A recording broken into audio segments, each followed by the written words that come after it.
Hello, everybody. Good afternoon. Uh, for yet another patient support group meeting at ISBMT. This is our 22nd webinar, and the topic for today's webinar is back to school after bone marrow transplant. We thank Genova Biotech, which is our sponsors for this particular meeting. Next.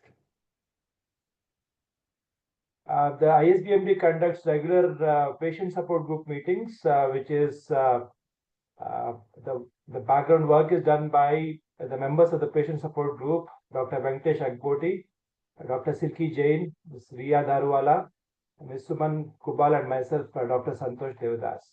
Next. Patient support group meeting is guided by our mentors, Dr. Naveen Khatri, Dr. Revati Raj, who is the president of ISBMT, Dr. Jose Esau, Dr. Sharad Damodar, and Dr. Dinesh Burani, who are all the members of the organizing committee and the presiding people at the ISBMT. We also thank Mr. Raghu Rajgopal, Jolly Thomas, and Rashmi Mundanna for all the background support to make this meeting successful. Next. Next.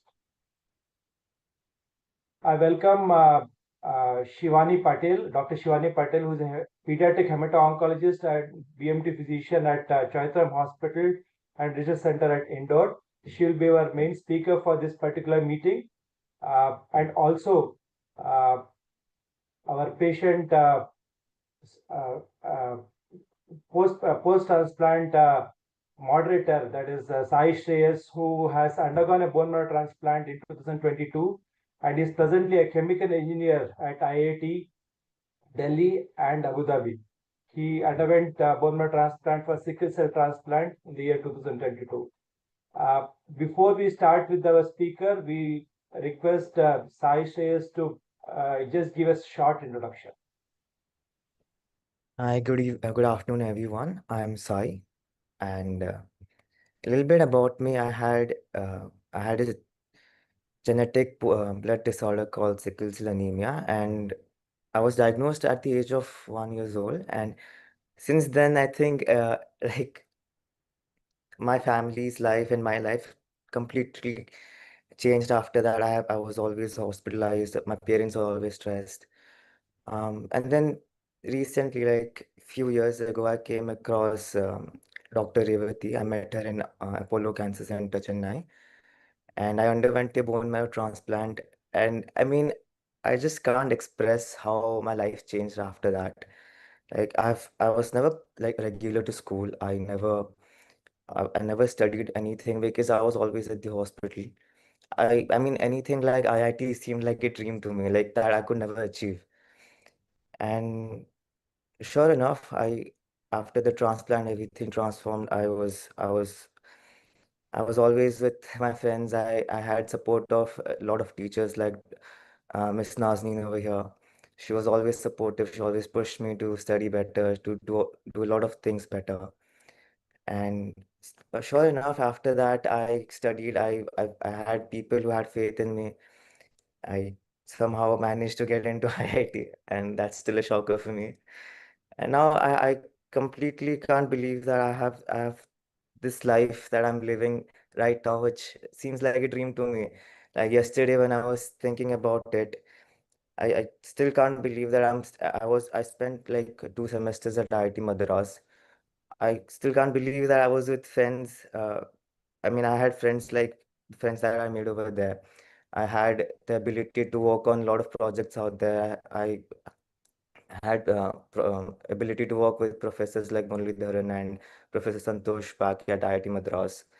And it just seems like a dream. And I'm really grateful for all the nurses and doctors that were, you know, that were actively working on patients like me to make our days and lives better. Anyways, I'd like to hand over the stage back to the speaker. Thank you, Sai. It was a nice introduction about yourself. I request Dr. Shivani Patil to start a talk about back to school after BMT. Okay. Hello, everyone. Am I audible? Yes, ma'am. Yes. Yes, yes. Okay. So, first of all, I would like to thank ISBMT for this opportunity to speak on such an important topic.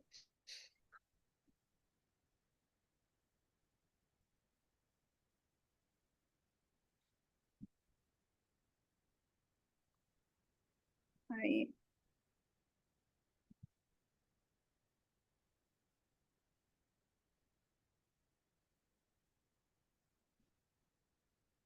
Is my screen visible? Yeah, it is visible, no? Just put it full screen. Yes. Okay. So, thank you so much for the team ISBMT and patient support group for this opportunity. So, this is the overview of my talk. We'll see why return to school matters, why it is so important, what are the infection risks after BMT when we are talking about going back to school, what is the timing for school return, and how do we prepare a child to go to school, and challenges faced during reintegration and how to overcome. So, if we talk about bone marrow transplant in India, it is, we all know that it is a curative option for a lot of malignant and non-malignant disorder. So, in the last decade, the number of pediatric BMT has increased tremendously in India, and also there is improved survival among these patients. We all know that it is a very prolonged procedure, it is intense, and it has a major impact on every aspect of a child's life. So, because of pre-treatment or during bone marrow transplant or post that, the pediatric BMT recipients are out of school for a very, very long time. So, there is a missed time, missed part of their life, which, we as a team have to give back to them. So, talking about why does it actually matter? So, when we talk about going back to school for any child, it's not just about education or academics. Yes, it is important to being for them being able to educate themselves and further on do the jobs and work. But more important, it is to get a normalcy or routine in their life. Equally important is when they go back to school, we all are social animal and we have to interact with each other. The children need to have peer interaction to have their overall development.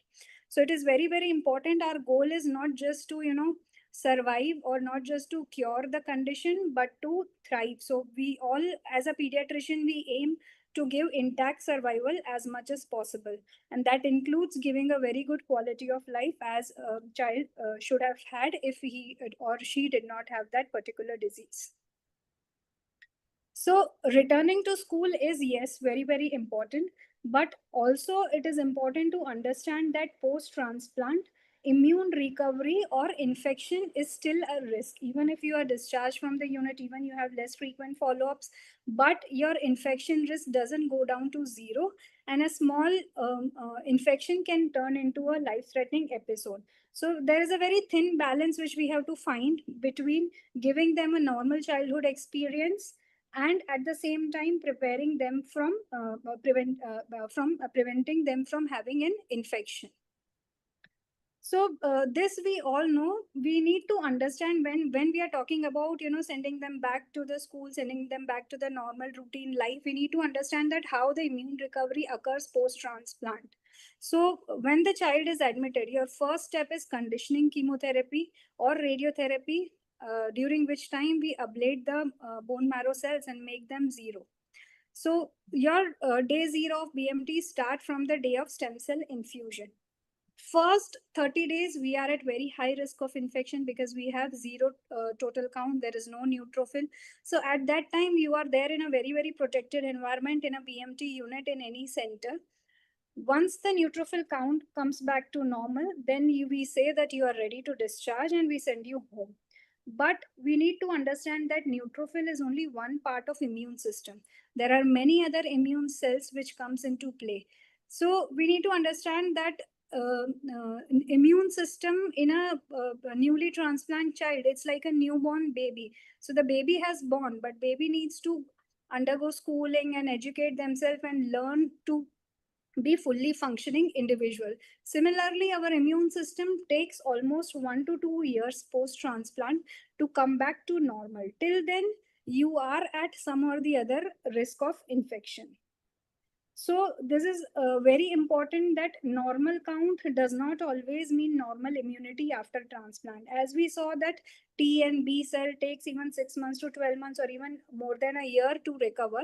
So even if we do see that we have normal and stable blood count, but we are also at risk of infection like viruses and fungi post-transplant. Sometimes we are on immunosuppressive medication for longer time for graft versus host disease. That also makes us more prone to immunity. So going back to school, this for preparing the child to go back, we need to understand that these all risks are still present and we need to take necessary actions to mitigate these things.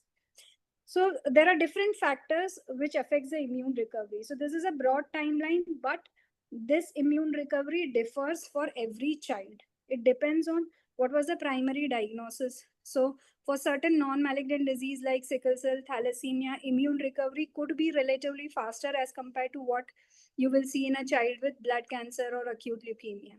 The type of transplant impacts the immune recovery. It will be faster in autologous as compared to allogenic. The degree of matching also, the more the matching, the faster the recovery. The kind of conditioning regimen or drugs we have used, like anti-thymocyte globulin, what was the stem cell source, whether it was a peripheral blood, bone marrow, or cord, and whether the child at that time has a graft versus host disease or not, it will affect. So every child is different. We can't make a generalized protocol for everyone and say that yes, at this time you are ready. So talking about timing of school return. So what we at the moment, if we do see literature, there is a huge evidence gap. Nobody knows what is the ideal time. So there was recently a survey done amongst the pediatric transplant physician all over the USA, and they were asked whether what is the ideal time you would send a child to school post transplant. So there was major variation in the recommendation. Even the same center did not have consensus. Different centers follow different protocols, and for most of them the reply was it is a highly individualized assessment which they do for every child and decides. So in general, if we see, nobody is comfortable sending a patient of autologous transplant to school before 6 to 12 months. So for autologous, 6 to 12 months is the general timeline which we follow. And for allogenic, after 1 year, or at least when they are off immunosuppressive drugs. But again, as I said, immune recovery depends, and it depends on a lot of other things. What was the type of transplant, whether the child has had good immune recovery when we are talking about this time point, whether there was ongoing immunosuppression for graft versus host disease, and sometimes even because of local epidemiological factor. So even if you are ready to go to school medically, emotionally, physically, but if there is a measles outbreak going on in your city or in your school, or there's an influenza outbreak, we would delay the entry at that time. So local infection epidemiology also is very important. And of course, the child's physical and emotional readiness to start the school. So what we broadly do is, this is survivorship guideline from EBMT. They broadly classified low risk, intermediate risk, and high risk depending upon whether or not they had graft versus host disease, there was immunosuppression drugs present or not, any active infection present or not, and CD4, which is the T cell recovery, was there or not. Depending on that, they had recommended certain type of restrictions or precautions which they will regarding the food, what type of food they should use, whether they are ready to go to crowd or not, what type of precautions and restrictions are we giving at home, and regarding the outdoor activities. So these are broad categories, but again, as I said, it depends from patient to patient, and even from transplant center or transplant physician. So this when we talk about school reintegration program, there are lots and lots of people. It's a teamwork. There's not one person who's going to decide that yes, you are ready. So we need a BMT physician, we need a psychologist for the assessment of the child's readiness. nurses, physician assistants. Of course, parents and caregivers are the most important part of the treatment throughout and after that.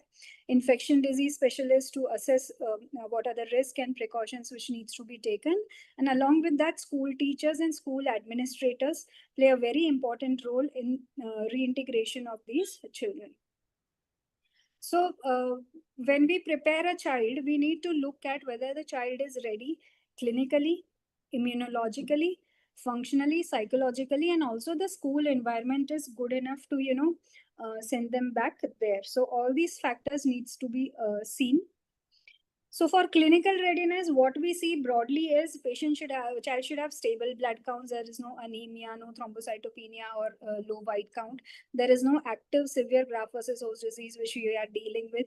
The infections should be controlled or preferably no infections at all. And child is able to participate in the regular classroom activity. He has adequate stamina, not feeling tired and fatigue all the time. Medicine adherence is possible. So even if we are sending them to school after 6 to 12 months, that doesn't mean that all the medicines are going to stop. So they still need to take that regular prophylaxis medication depending on what type of transplant it was. So that we should be able to do, and the family should be prepared to take the child for school. So after a long prolonged treatment, when going back to school will have its own challenges. So medically speaking, they'll have decreased immunity. They can have active ongoing graft versus host disease. They are on medication polypharmacy, so medicine scheduling can be a problem. And there can be fatigue, weakness, or just decreased appetite, which will, make it difficult for the child to go to school. There are a lot of psychosocial issues which comes with such a long break from the schools. Children, when going back to they have this anxiety because till now they were really in a protected environment. They feel like they've missed on to a lot of things. So going back they'll be always anxious and they'll need the psychological support. Social isolation, because to prevent infection we keep them in a lot of protected environment. So they have not been meeting their friends so often. They're not doing the regular activities. There can be body image concern because there are a lot of appearance changes during the chemotherapy or bone marrow transplant, and fear of getting infections. So and there are also challenges with the education because of this such a big missed time. There is a learning gap. They feel that they might not be able to do as well as their peers. And a lot of BMT children have some or the other cognitive difficulties which makes it difficult for them to cope in school. So coming on to the first thing is that infection risk at school. So going back to school, even if there is not an outbreak period, you are always at risk of certain common infections which goes around, which is not a problem for a child with normal immunity, but for us it can be. So these are the common infections, viral infections like chickenpox, influenza, RSV, which we can catch in the school. So some things which we suggest to them as a student is maintaining hand hygiene. They should be given small hand sanitizers to take them with the school.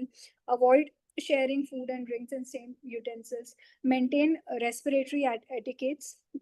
Stay home when you are ill. If you are not up to it, don't send them. And during the outbreak, you should avoid going to the school. And wearing mask all the time, especially if you there is a seasonal flu or something going on, then better to have a mask on in the school. School can help in a way that they can encourage sick children or staff to remain home so that there will be less exposure, and giving more access to hand sanitizers and prompt notification of the outbreaks whenever there is, so that we can keep the child home at that time. So another important part to prevent infection is revaccination. So because of the chemotherapy and bone marrow transplant effect, we have lost the previous memory of the vaccination which we have received.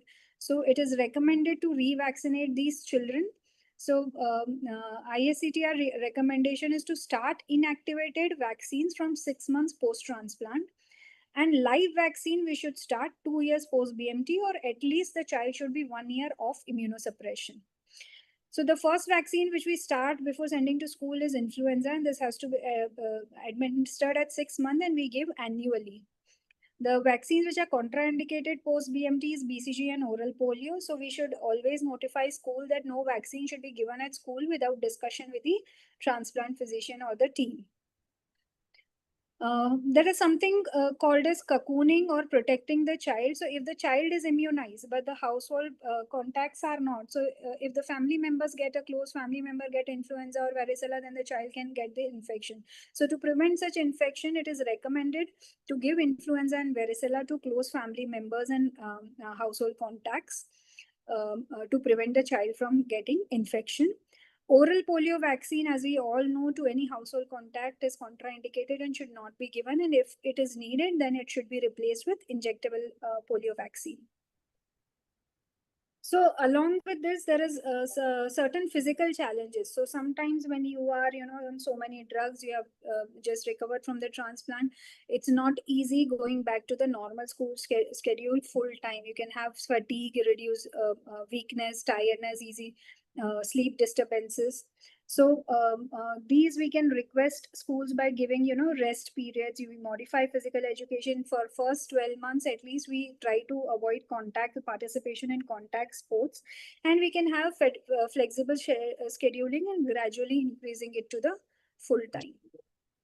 So neurocognitive issue, this is the most important issue when we talk about going back. So we all know that around 20 to 40% of the childhood BMT survivor can have some or the other type of neurocognitive or learning issue. So this can have a very huge impact on their overall academic performance and how they are going to cope. There are certain children who are at more risk, those who have had transplant at a very young age, those who have received brain radiotherapy or total body radiotherapy, or cumulative high dose chemotherapy. So they have received chemotherapy for their disease and then high dose chemotherapy in their transplant. The cumulative dose causes more damage. Or if the primary disease for which the transplant was done was some brain disease like brain tumor or adrenoleukodystrophy. So the most common learning issues which we see in survivors are attention deficits, processing speed problem, working memory issues, executive function problem, and school re-entry anxiety. So all the children should, ideally they should undergo formal screening and neuropsychological by neuropsychological testing pre and post transplant, and especially before re-entry to the school, and annually thereafter, so that we can devise a modified education program for them. So and we can liaise with the school to do the same.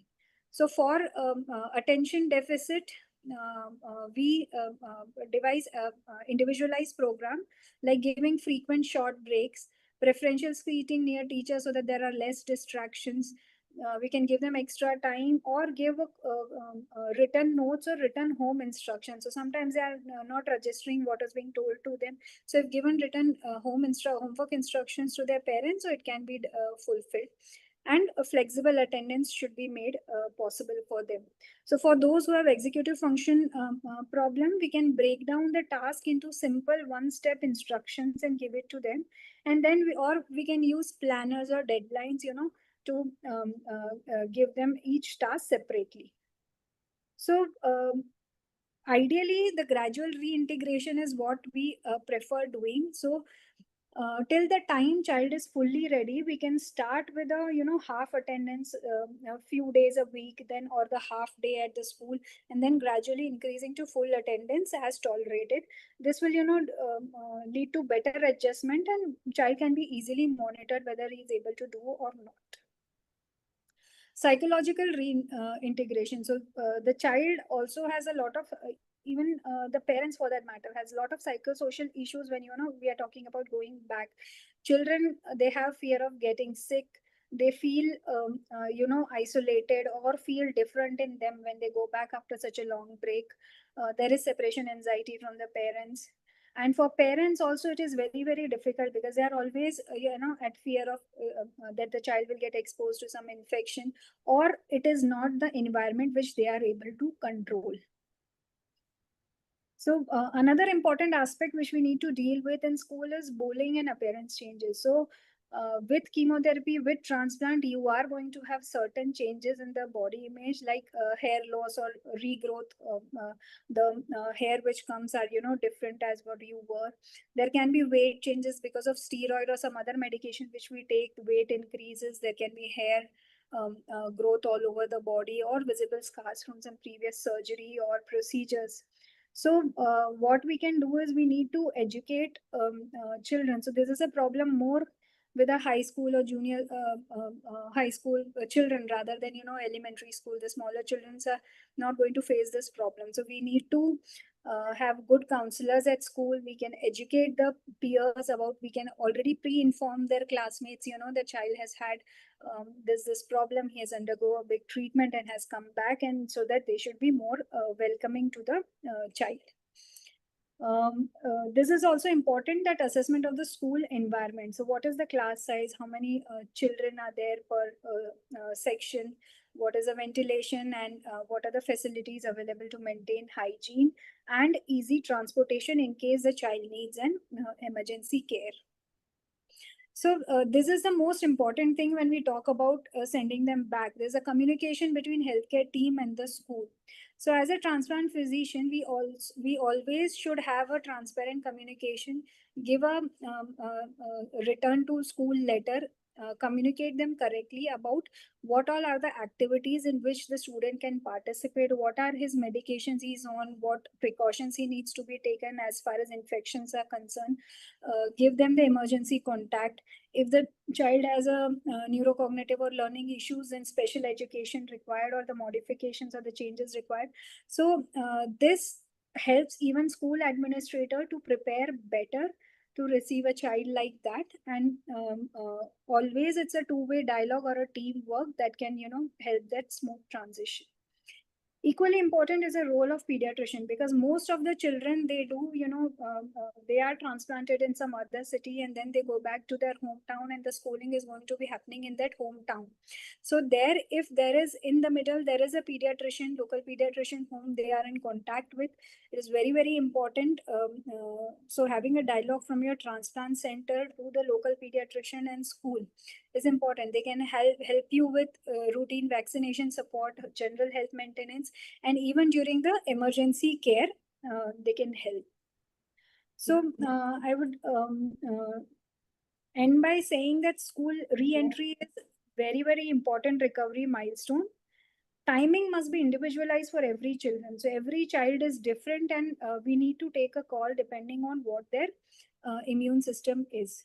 Normal blood count does not always mean normal immunity. So we have to give them normal life, but we should not even lower our guard. Successful reintegration requires multidisciplinary collaboration. It's not one person will be able to do. So your transplant center, your pediatrician, your school, your counselor, everyone is equally important.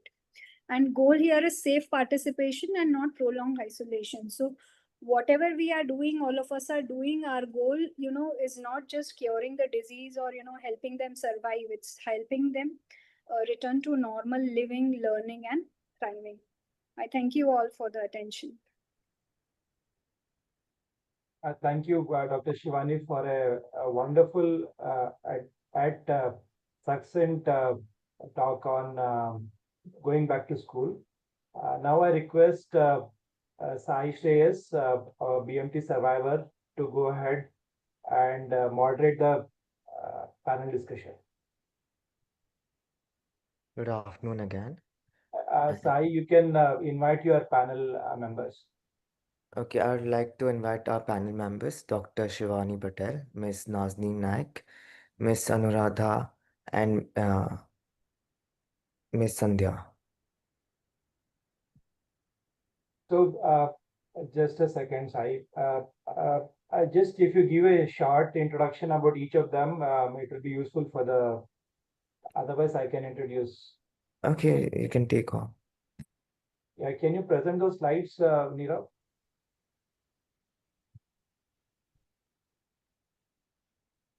Yeah, the panelists will be Dr. Shivani, who just presented, and Nazneen Nayak, who's I think Sai's teacher, who at Delhi Private School at Sharjah, and Ms. Anuradha Gorpode, who is a psychologist and a counselor at Rama Institute of Oncosciences, and Ms. Sandhya Sharath is a founder trustee of Samiksha Foundation, Caring for Children with Cancer India. She also has a lot of experience in this area, and runs a few schools and in hospital settings, so to help children integrate to school earlier. Welcome all of you, and thank you for agreeing. And I hand it over to Sai.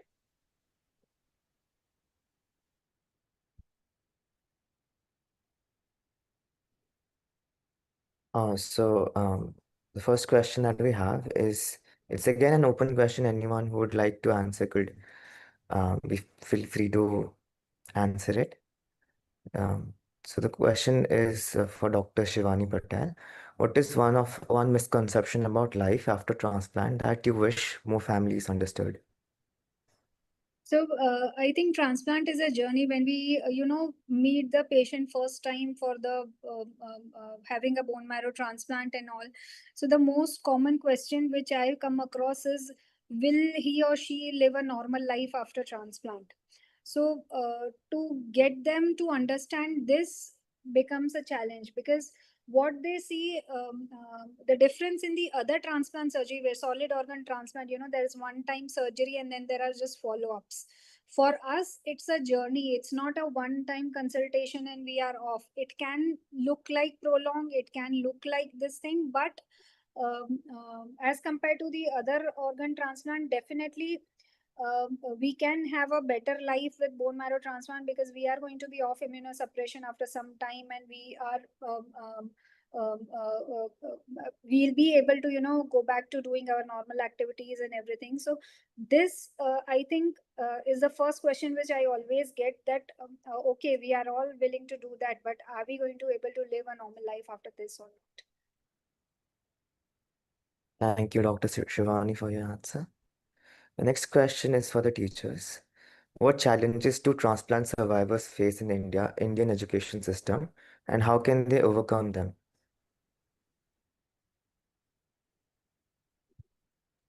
Ms. Nazni? Good afternoon to all present here. As you already got an introduction about me, I'm a Swiss teacher, and the challenges that they face that I've seen, first, the anxiety that the child goes through because he's missing school or missing the exams, and he's very stressed out. That is what I'd seen in Sai one day when he was writing his exams. He was so stressed out and he started crying and said, "No, but I will lose my marks." And I said, "It's okay." So that is the stress, kind of stress they go through. Poor concentration, yeah, but Sai didn't have that problem, though he was going through a lot. He was always willing to put himself and get involved with the team and do a lot of work for the class. So that is what actually attracted me to this child, and I wanted to go all out to actually help him. Also, he couldn't lift heavy things. That was a challenge. He couldn't, like, he had to be brought into a wheelchair most of the time to school with his bag, be accompanied by someone. So that these are some of the main challenges that they face. And missing school, as he had a lot of hospital visits, he was in and out of hospitals and always sick. So to overcome, so these are the challenges that they face. And how can they overcome these challenges? These are basically, you can have online classes for these children. You can have your flip classes where we record our classes for these children. Yeah, and I think our school is quite flexible, and I think most schools in India are sensitive to this, where they are sensitive to the need of, because empathy comes in. You have to first have empathy if you want to help someone.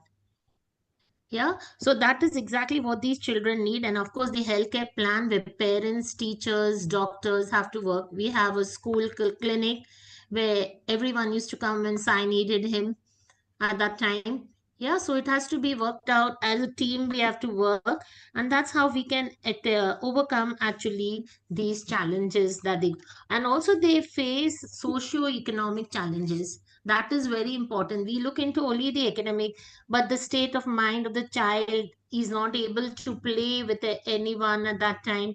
So that is where we have to come in and try to help the child when he needs, like he feels I have to be put into isolation But of course, I used to write his exam with the other children only in class, if I remember. Yeah, but most of the children, they're very sick. If we have to put them in isolation, so they go through anxiety, depression, low self-esteem, which I did not see in Sai at all at that time. Yeah, he was very confident child, even though he was going through a lot at that time.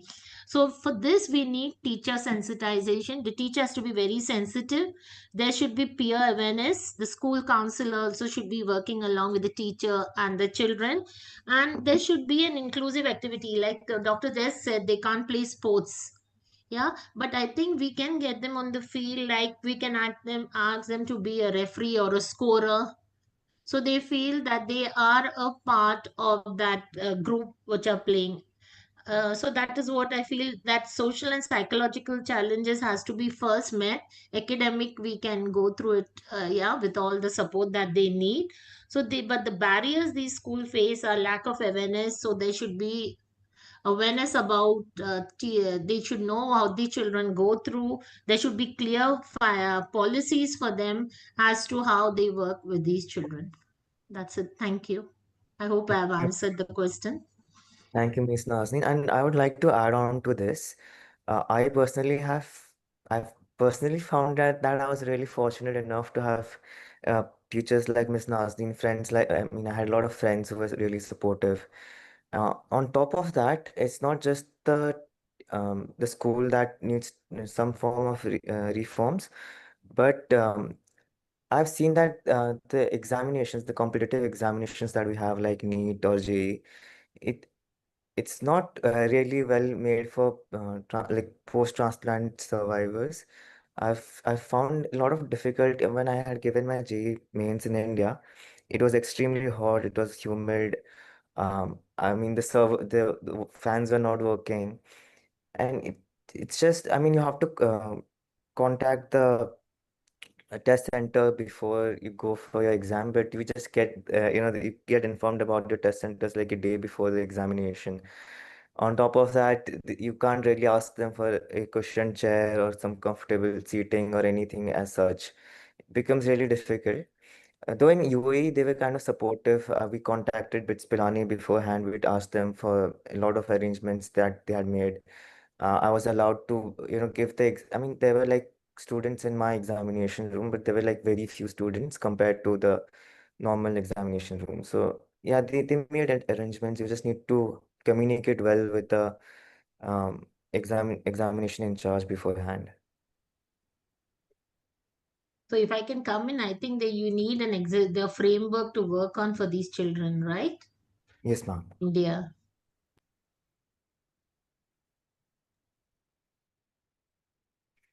Next question for Miss Anuradha. What does a successful life after transplant look like to you? Yeah. Good evening, everybody. Thank you for inviting me, the IS BMT, and the opportunity Dr. Santosh has given me today.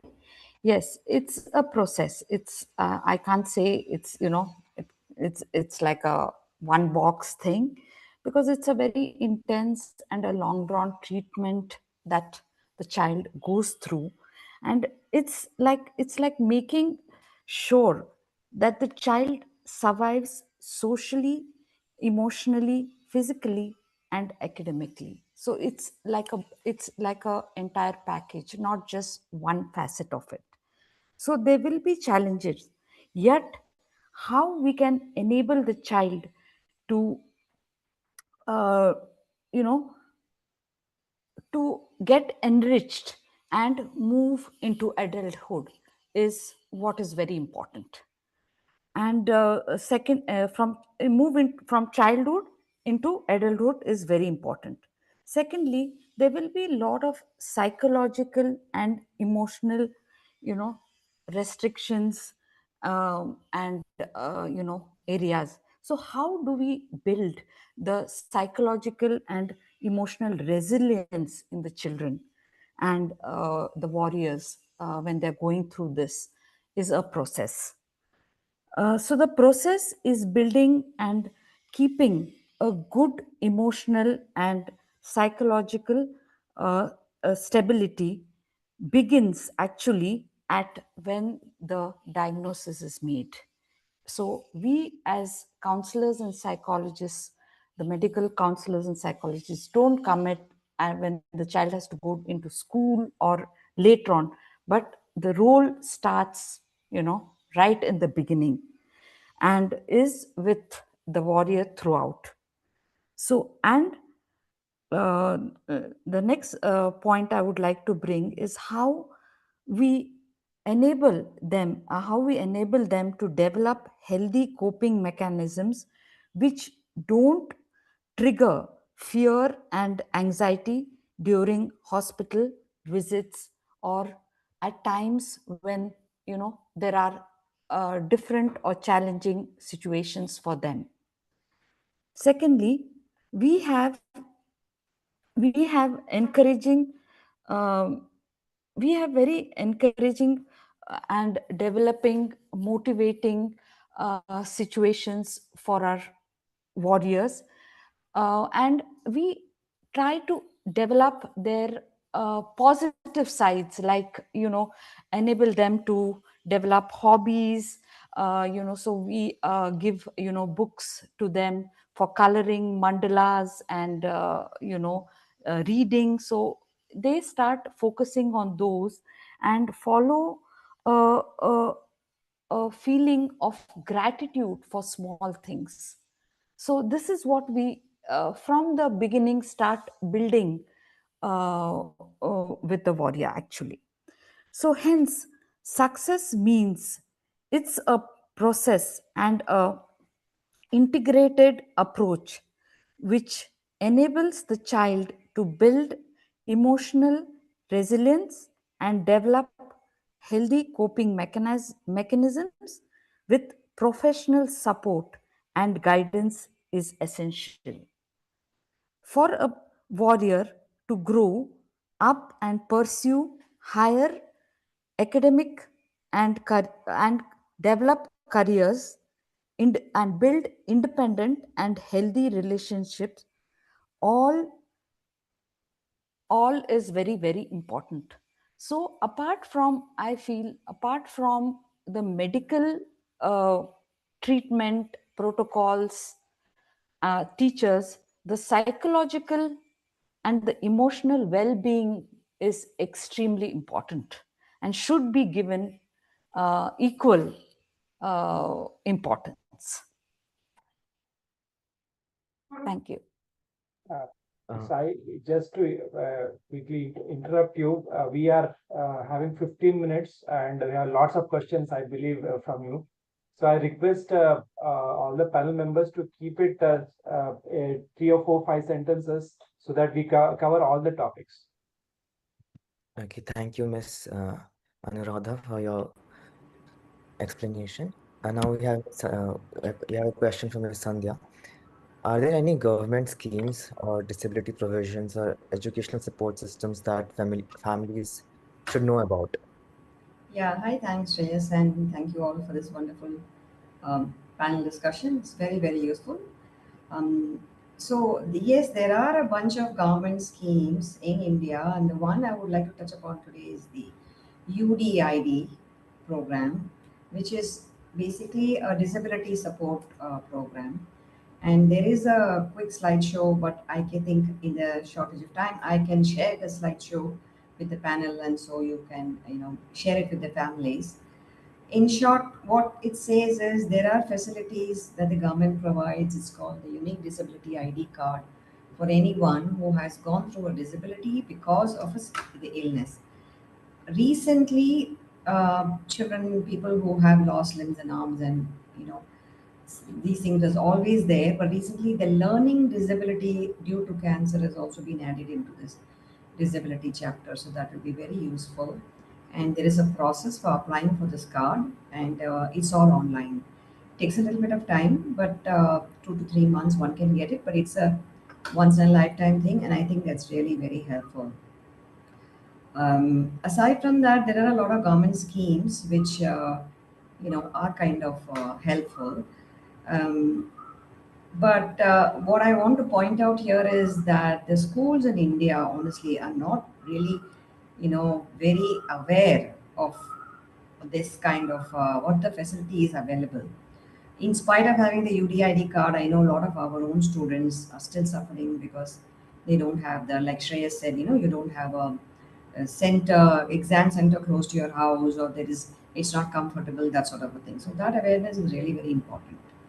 Um, yeah, I think that should answer your question. And then there are other relief funds, which is financial assistance and government schemes, such as the Prime Minister's National Relief Fund, PM, and I think the hospital must be aware of all of that. The state specific relief funds, which is the Mukhya Mantri Gramin Bihari Upchar Yojana, critical illnesses, and there are other NGOs and foundations. We are one of those NGOs that provide a lot of help to the children, even online and even remote, so that they can get back to school. Ours is called Samisha Foundation, Caring for Children with Cancer. We support more than 1,200 children in the year who are going through cancer and life-limiting illness such as uh, nephrology, thalassemia, etc. So feel free to reach out to us. Put out this thing out there, and we can help kids um, remotely with that. Thank you. Thank you, Miss Anuradha. There's Sandeep. Uh, Now we have another question for Miss Anuradha. If you could give one piece of advice to every child returning to school after a transplant, what would it be? Yeah, And it's I an would open question. Anyone can answer it.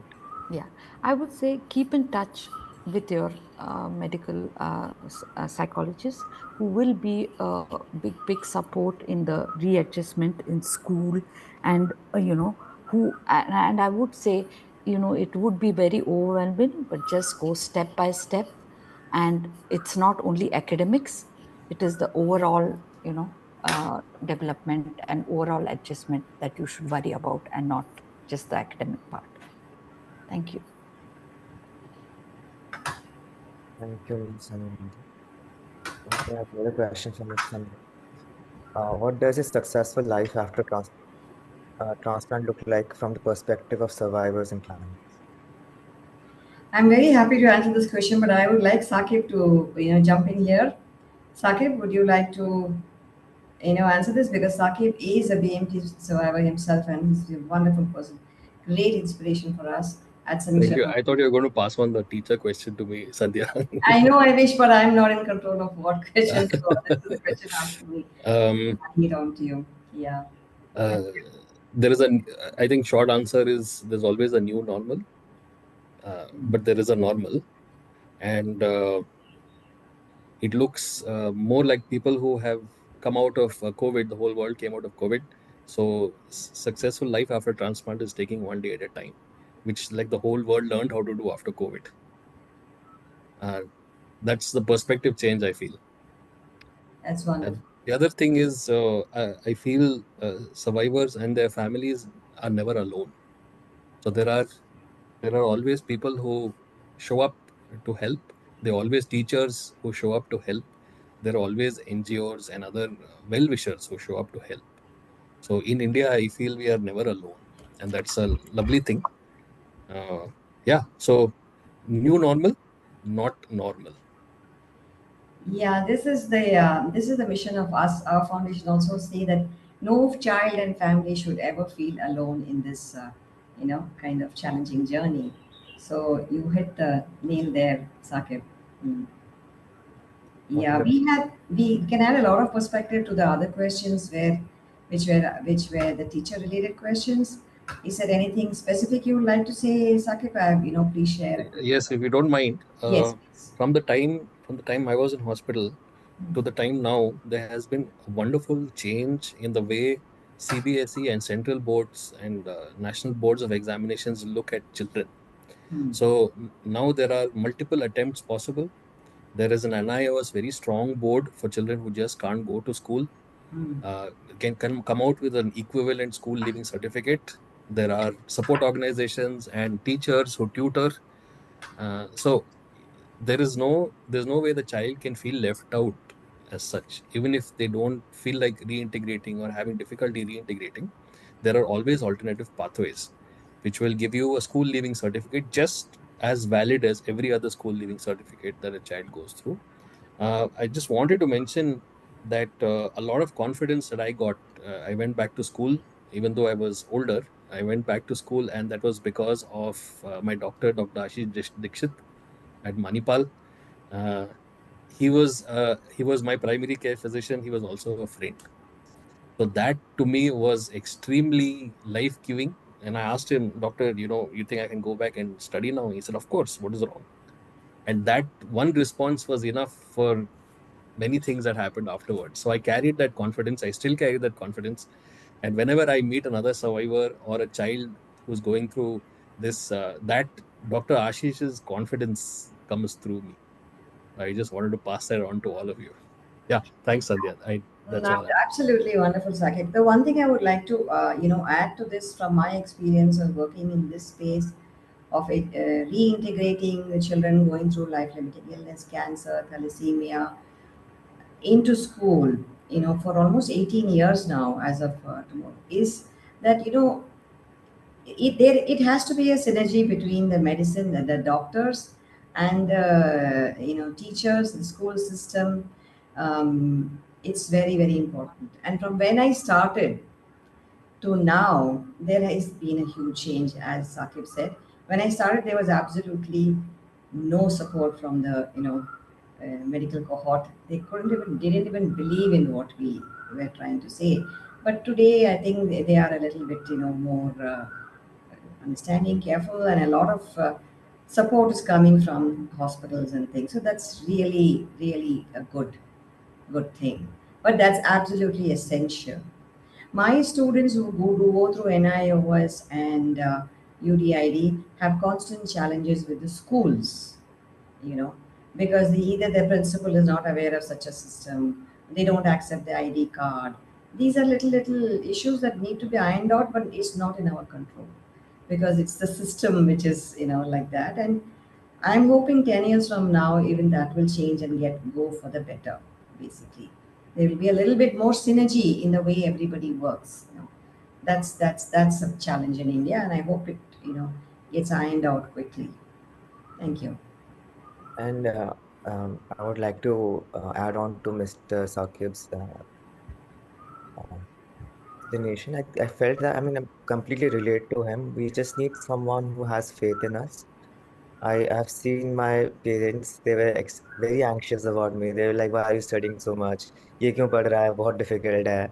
मत कर, JEE छोड़ दे. And that's when I had teacher like Miss Nazneen and I had doctors like Dr. Revati who always had faith in me, who said, why can't he do it? I mean, if everyone else is doing it, he can also do it. And that, like, that faith that they had in me was the only thing that was pushing me to actually study for JEE or something or similar competitive exams. That's Anyways, moving on to the next question, we have it for the teachers.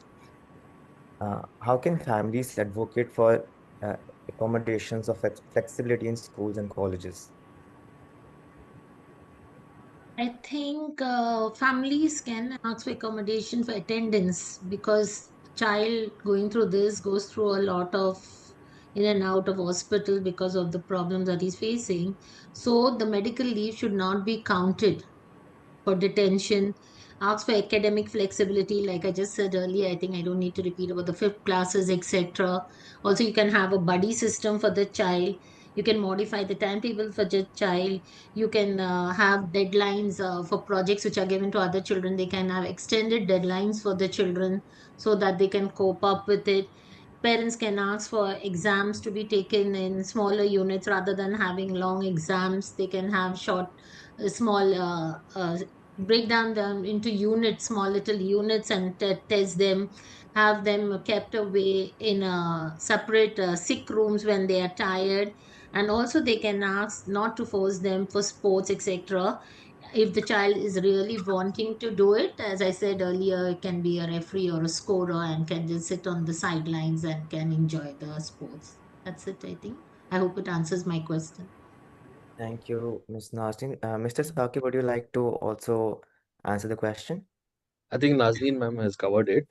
You need people like Nazneen ma'am in all schools. Yeah, Thank you, sir. I completely agree with you. The next question is for Dr. Shivani. Looking back at your patients who have done exceptionally well, what common traits do they all share? I think no, this is not in our hands as such, but I think whenever see, it's a teamwork, as I cannot emphasize such more. So the trust and faith between the transplant team and the patient family to each other, I think that has made an exceptional difference. So we need to work together. We both should be on the same page, the physician as well as the family, that we have to make it better. Thank you, Dr. Shivani, for your answer. Another question from Ms. Sandhya. What gives you the most hope when you see young transplant survivors today? You know, that is really a heartening question, actually. So, I can tell you a lot of wonderful stories about some of our students, and very endearing to see them. One is actually doing medicine in Uzbekistan because she wanted to give back to the society post her treatment, and she's doing medicine to become a doctor someday. There's one, there's a lot. There's one who's studying to be a nurse, and another who wants to be a policeman, etc. I think what it looks like, what gives most hope is the fact that, like Sakib said, it's a new normal now. So the families are reporting a lot of success. They are, strict, adhering to the medical routines much better than they did before, which is a really good thing. And even the children are now being involved in their own health care. They are participating. They are taking responsibility for that. Which is actually something that gives us a lot of hope. The other thing is there are deep emotion bonds which they kind of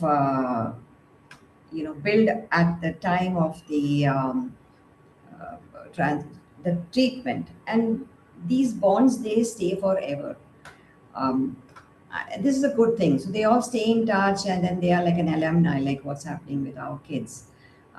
I think, having said that, the rise of normal childhood, so we don't call them survivors anymore. They are thrivers, and they are actually living. Some of them say, "I'm living with my cancer," or "I'm living with this, and I'm fine with it," basically.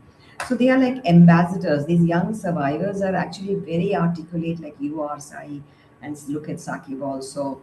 You are digitally connected, and you are great advocates of this cause, great advocates of the future of hope, for children who are going through BMT and cancer and life limiting condition. I think this collective empathy, advocacy, hope is what I really kind of look forward to every time, and these are the reasons why young survivors should be happy also, because this is a new normal. It's a new childhood that they have, even in spite of the condition.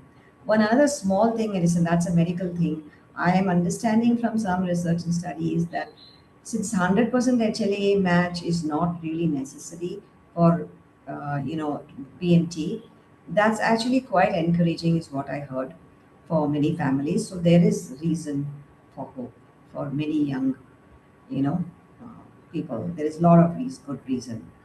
I would say don't be patients anymore. You are more like part of the society, and at some day or the other, it's time that you will be able to give back to the society also.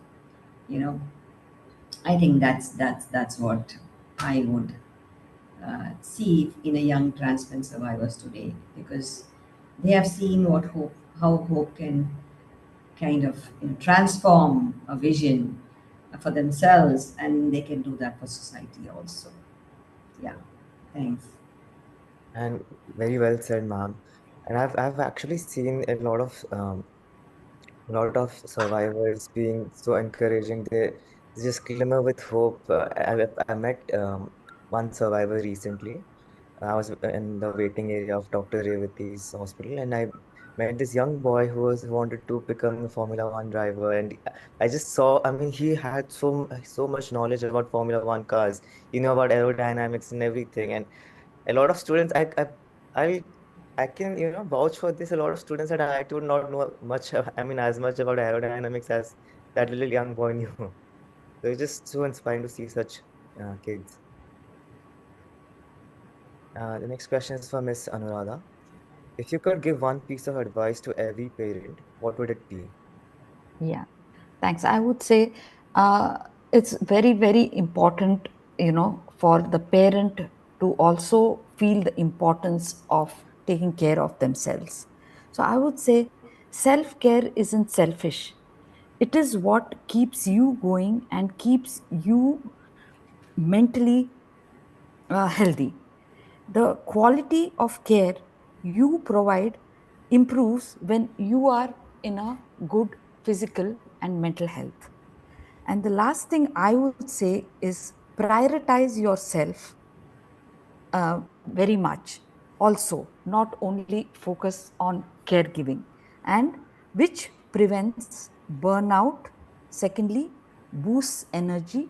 And thirdly, it strengthens your emotional resilience. And you are not alone. That's the only thing I would say. Thank you. Well said, ma'am. Thank you for your. Another question is for the teachers. What advice would you give students preparing for major board examination or competitive examination after prolonged treatment? Ms. I would Nazni? say that, should I come in? Or Mr. Sakib, you would like to answer? Okay. Sakib, are you still there? I'm here. Please go ahead, ma'am. Yeah. What advice would you give students? So, firstly, do not be stressed out. As we tell even the normal children, these exams, you go through a lot of exams in life. They are really a part of the curriculum. So, just as Mr. Sakib says, one day at a time, you just write it like as you are writing any other exam. Yeah, that will help you.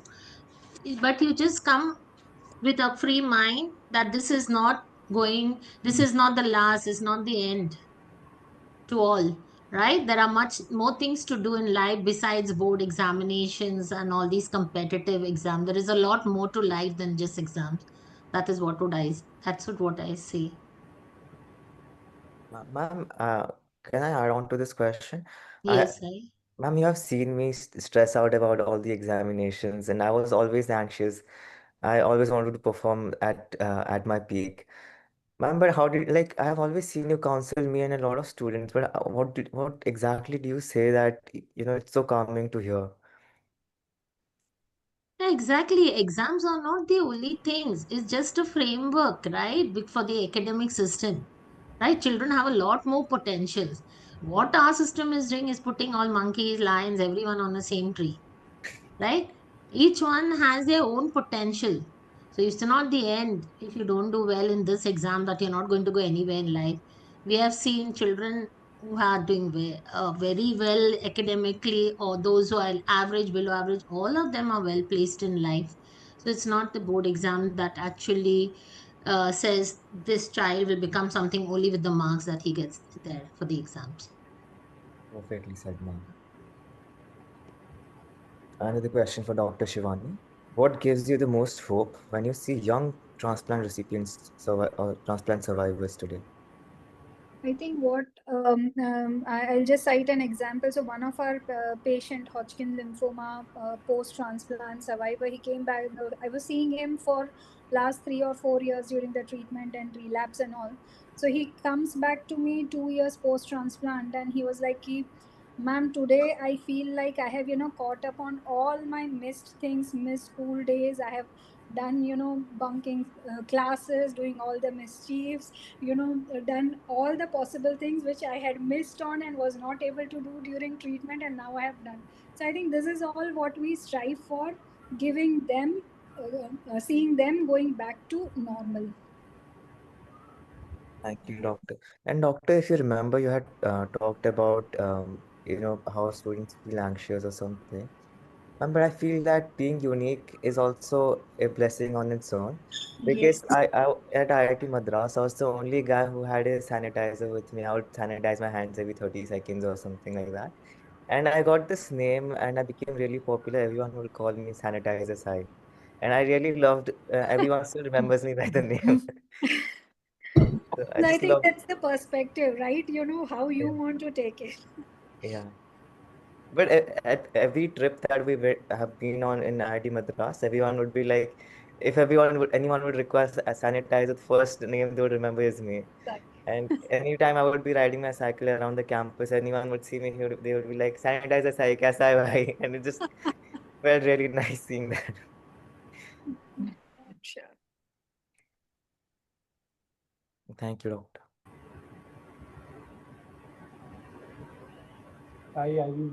All the questions are over. Yes.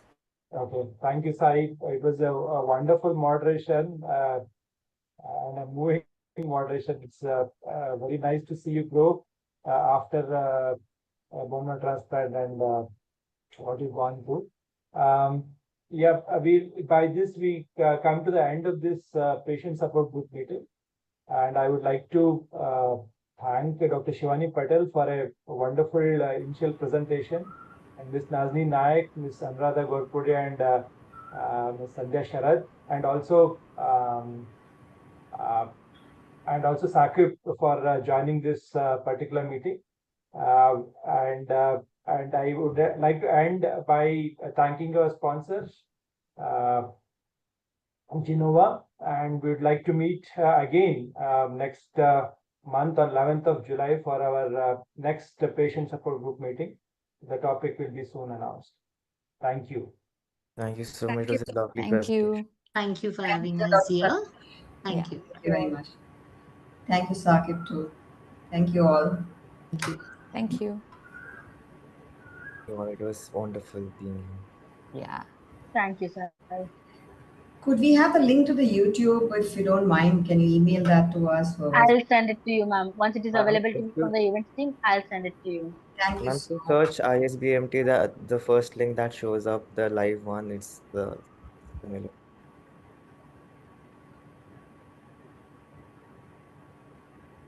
Thank you. Can we leave? All right. Yeah. Yes, All ma'am. right. Thank you. Bye. Thank you, Nero.